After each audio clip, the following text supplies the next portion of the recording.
Alors, on enchaîne sur la séquence suivante. On vous propose maintenant un nouveau point sur l'économie circulaire par l'exploration dans les 20 minutes qui viennent de la marque Back Market, qui, vous le savez, marque célèbre pour avoir été parmi les premières à adopter ce nouveau modèle économique et à pousser surtout l'usage du consommateur comme personne. L'échange s'appelle Back Market, un business circulaire dans la tech. Et pour cet échange, j'appelle deux personnes sur scène. Marie Lallemand, Board Director Chair NCGC chez Criteo. Et Charlotte Soulot, directrice générale France de Back Market. Bon échange.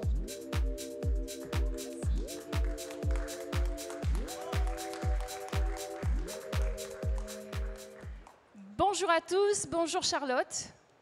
Ton micro est là.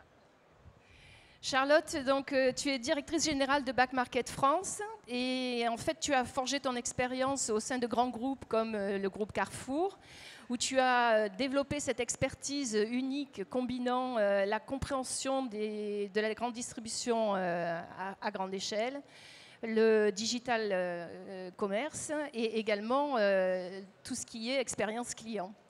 Ensuite, tu as rejoint Aramis Auto, une entreprise qui est axée sur la consommation durable et le reconditionné, qui a aussi un modèle économique innovant.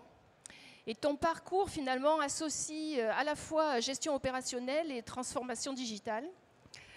Maintenant, aujourd'hui, tu as pris la direction France d'une entreprise mondiale valorisée à plus de 5 milliards d'euros, dont la mission est d'évangéliser le reconditionné et d'encourager une consommation technologique durable.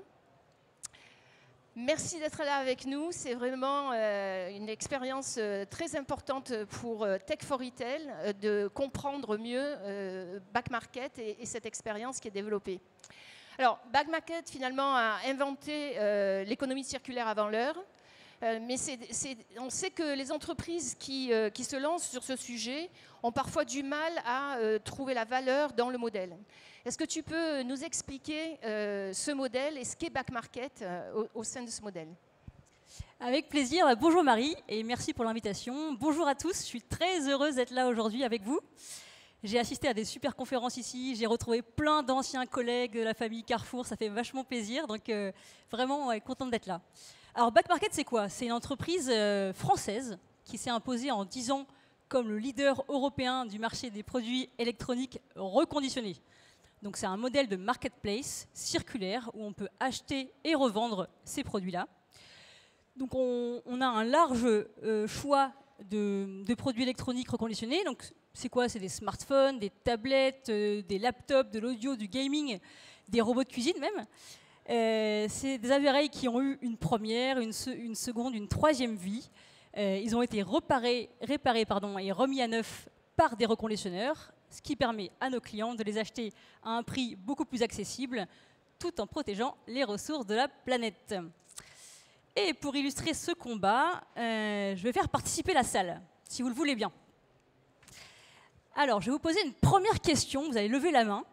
Qui parmi vous a acheté sa dernière voiture neuve?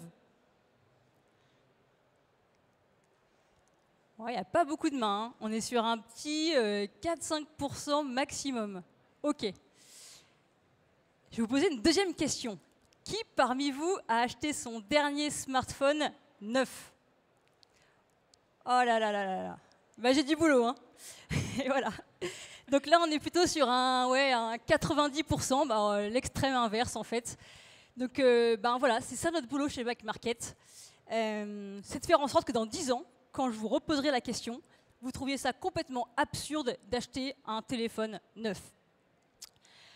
Parce que c'est meilleur pour le portefeuille, pour la planète, d'acheter du reconditionné et avec une qualité et des services équivalents au neuf.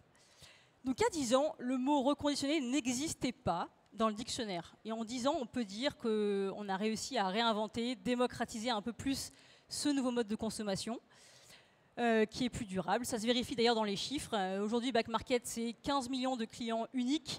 C'est une présence dans 18 pays, un volume d'affaires de plus de 2 milliards d'euros et 700 salariés dans 7 bureaux à Paris, à New York, à Tokyo, Berlin, Barcelone et Londres. et une communauté bien sûr de 1700 reconditionneurs. La France, c'est notre premier marché, et on a 70% de part de marché en France, et ensuite vient les US. Mais toute cette expansion et cette croissance assez impressionnante, est-ce que le modèle finalement est rentable? Très bonne question, oui. Back Market, c'est la preuve qu'un nouveau modèle tech plus green est viable. On est déjà rentable en Europe d'ailleurs. On a atteint un cap de maturité significatif dans plusieurs pays en Europe. Cette rentabilité elle repose un peu sur deux facteurs, notre capacité à continuer à croître sur les volumes et aussi à émerger en termes de notoriété pour s'affranchir progressivement des coûts d'acquisition client et le marketing payant en fait. Et cette rentabilité, cette croissance de Back Market, elle s'associe aussi à la croissance de la filière, du secteur. Les deux sont indissociables en fait. Les deux sont stimulés l'un par l'autre finalement. Ouais. Et d'ailleurs, on voit que l'économie circulaire est de plus en plus mise en avant avec des initiatives européennes, notamment les 16 milliards d'investissements d'ici la fin 2025. Quel est le rôle de Back Market et comment vous contribuez à cette transformation? Nous sommes une entreprise à mission et on est aussi B Corp. Donc, on a un rôle, c'est de faire avancer les réglementations pour que l'économie circulaire continue à gagner du terrain. On le fait aussi pour nos 1700 partenaires reconditionneurs. On se bat pour avoir plus de soutien politique pour la filière, réemploi. C'est un super sujet d'avenir pour la France en plus. Mais le problème aujourd'hui, c'est qu'on a beau être un secteur pionnier, le reconditionné, en France et en Europe, on n'arrive pour autant pas vraiment à passer significativement à l'échelle car on a des gros freins réglementaires. Et le soutien politique, justement, qui n'est pas assez fort. On a besoin d'une vraie stratégie économique et industrielle comme tout secteur stratégique. Alors d'abord, ça passe par quoi? Ça passe par le fait de sortir du prisme de l'environnement et le fait de ne pas être vu uniquement comme une filière déchets, mais aussi comme une vraie filière économique à part entière en fait. Donc on a deux gros freins sur lesquels on travaille. Le premier gros frein, c'est la taille et l'accès au gisement de produits. Aujourd'hui, il y a un problème, c'est que tout part au recyclage. Mais vraiment quasiment tout quoi. Or, le recyclage c'est bien, il y a un super boulot qui a été fait, mais avant de recycler, on doit pouvoir réparer, remettre en état les produits et puis leur donner une seconde, une troisième, une quatrième vie. Voilà, aujourd'hui, il y a un système qui est fait, voilà, tout part massivement au recyclage. Or, il y a 100 millions de téléphones qui dorment dans votre tiroir, à vous tous les Français. Donc il y a un vrai sujet, c'est que vous les remettiez en vente sur des plateformes et pour que derrière ça passe dans les mains de reconditionneurs. Deuxième frein, c'est une fiscalité encore un peu injuste qui pèse lourd sur les marges du secteur. Il y a la taxe à la copie privée pour rémunérer des droits d'auteur mais aujourd'hui à l'ère du streaming ça n'a plus vraiment aucun sens d'avoir une telle taxe. Il y a aussi l'éco-contribution, mais qui va financer des bonus sur des produits neufs ou des schémas de collecte auxquels les reconditionneurs n'ont pas accès. Donc c'est un peu absurde. Et il y a aussi des règles sur la TVA qui sont pas assez claires. Et on a besoin du coup d'une loi beaucoup plus stricte et lisible pour tous sur le marché. Mettre en avant la filière du réemploi, en plus, il y a beaucoup de bénéfices à la clé. En France, c'est une industrie qui est créatrice d'emplois, pardon. C'est un vrai sujet aussi de réindustrialisation. On sait réparer en France, on a ce savoir-faire et on peut rapatrier du coup quelque chose qui est aujourd'hui designé aux US ou en Chine. C'est un sujet aussi de souveraineté économique, on serait moins dépendant aux importations et aux matières premières. Un sujet qui est important ici dans le retail, c'est un sujet aussi de préservation du pouvoir d'achat des Français. Et enfin, un sujet qui répond à l'urgence climatique. Quand on sait qu'un produit reconditionné comme un smartphone, par exemple, c'est 90% de déchets électroniques en moins, 92% d'émissions carbone en moins. Dans ce que tu dis, c'est vraiment impactant de voir le rôle que joue Back Market dans l'économie finalement, au sens large, et dans le futur de la planète. Vous fêtez cette année vos 10 ans. Comment l'entreprise s'est construite, positionnée, développée sur ces 10 dernières années? Ouais, c'est une bonne question. En adoptant le modèle du supermarché du reconditionné, on est vite devenu un peu le référent spécialiste du marché, incontournable pour les marchands, en termes d'audience, puisqu'on a 70% de part de marché, je le disais. Cela nous a permis aussi d'élargir très rapidement le nombre de catégories adressées et le nombre de marques sur lesquelles on opère. Les marchands, on le sait tous, hein, ils sont libres de vendre là où ils veulent.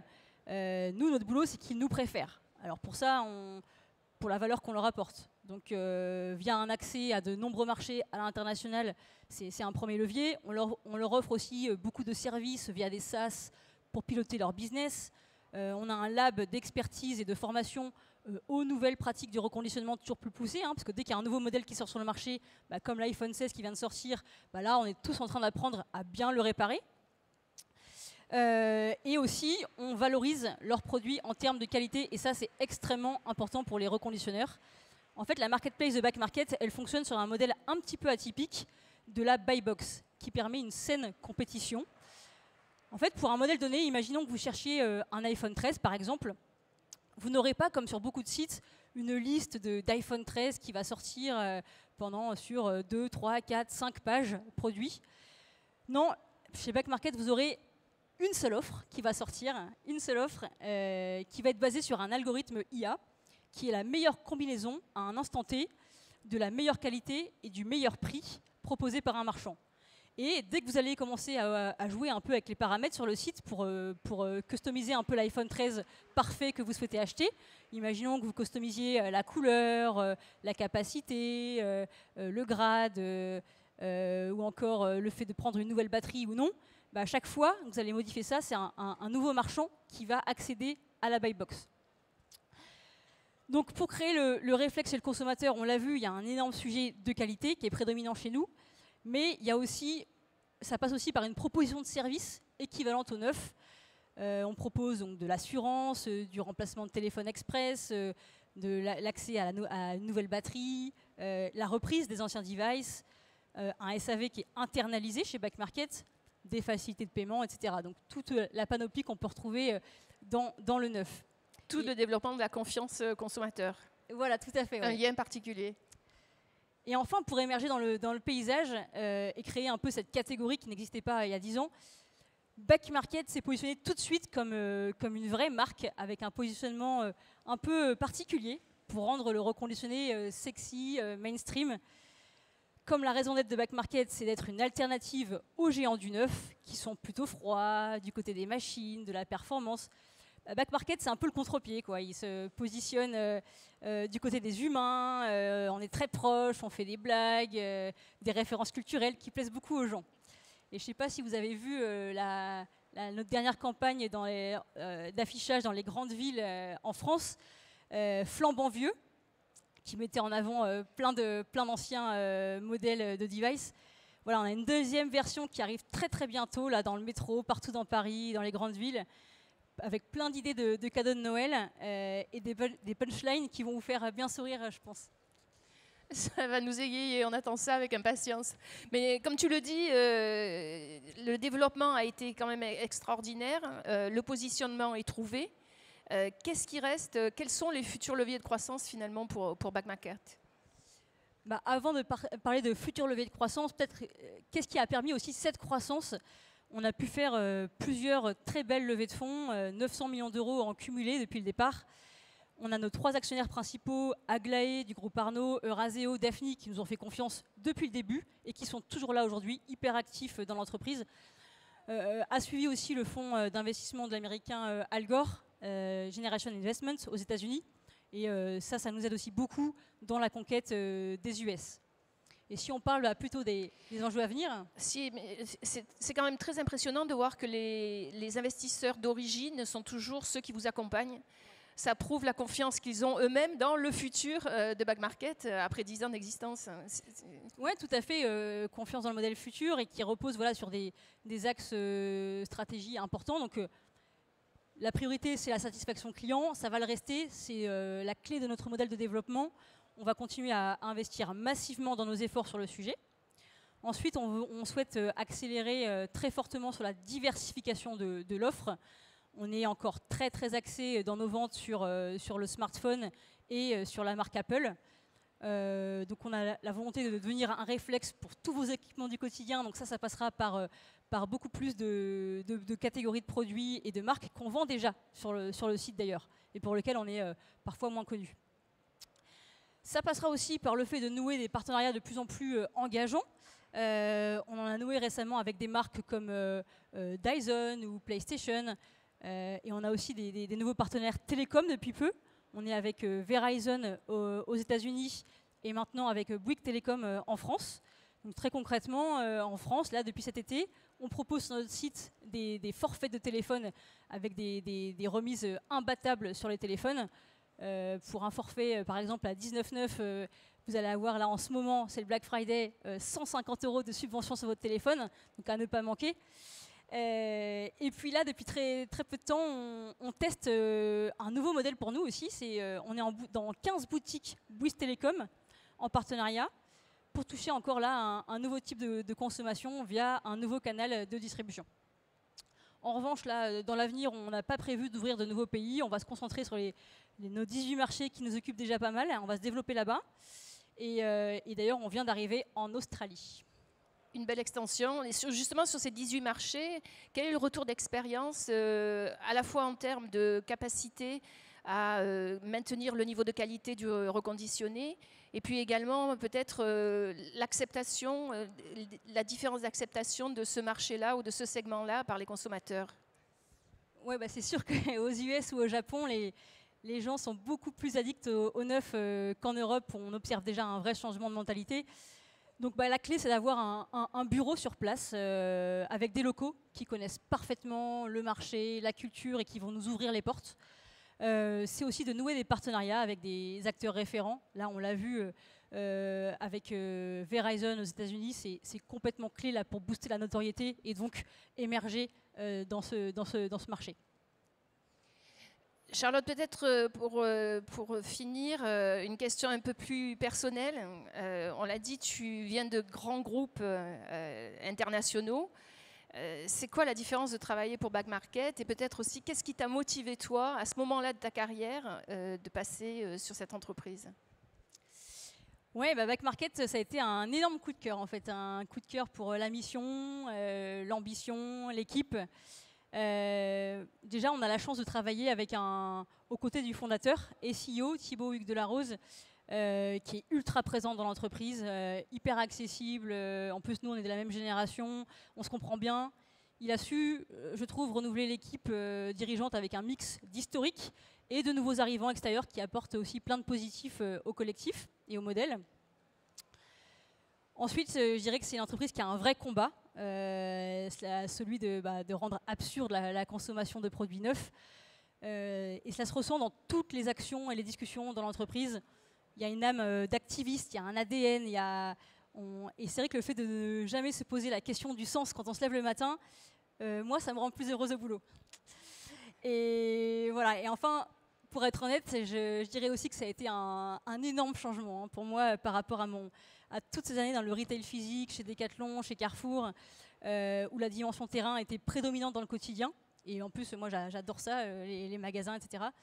Donc avec Back Market, j'ai basculé dans un monde tout digital. C'est hyper nouveau, hyper international aussi. Donc c'est une marketplace bien sûr, donc le modèle est digital, mais pas que. Le dialogue aussi interne est très digitalisé parce que c'est le tout Slack. On fait pas de presse, on fait que des mémos. On est beaucoup en visio parce que tout le monde est aux quatre coins du monde. Et puis tout est en anglais, donc ça c'est aussi assez nouveau. Je suis entourée de très jeunes. Là où j'avais toujours été la plus jeune partout, je suis quasiment la plus vieille maintenant. Et il y a un excellent niveau dans l'entreprise. Les gens sont très chouettes. Ils viennent des plus grands acteurs du digital. On a beaucoup d'anciens Amazon, Mano, VP, Google, etc. Bref, moi je dirais que c'est une boîte en tout cas où il fait bon vivre. C'est très très stimulant. Il y a du sens et en plus c'est super fun. On voit ton énergie, le dynamisme de l'entreprise également. Et d'ailleurs, tu nous as apporté en cadeau 2 pubs qu'on va lancer, qui reflètent bien le côté humoristique et décalé de Back Market.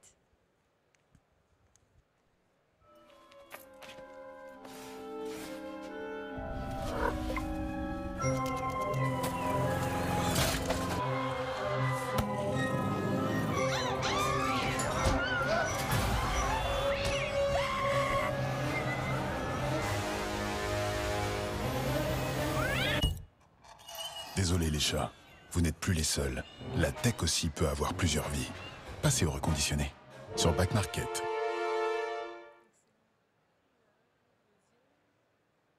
Je crois qu'il y en a une deuxième qui arrive.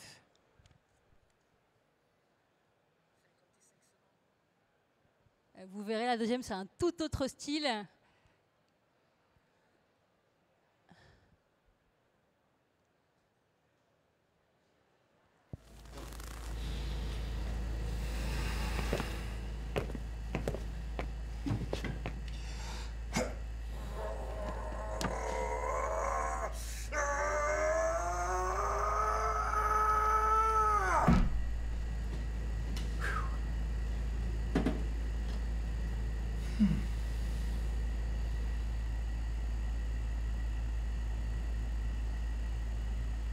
Voilà, je le rappelle, il y a 100 millions de téléphones qui dorment dans vos tiroirs, donc je compte sur vous dès ce soir pour aller les revendre sur la plateforme. Merci beaucoup. Merci beaucoup, merci Charlotte.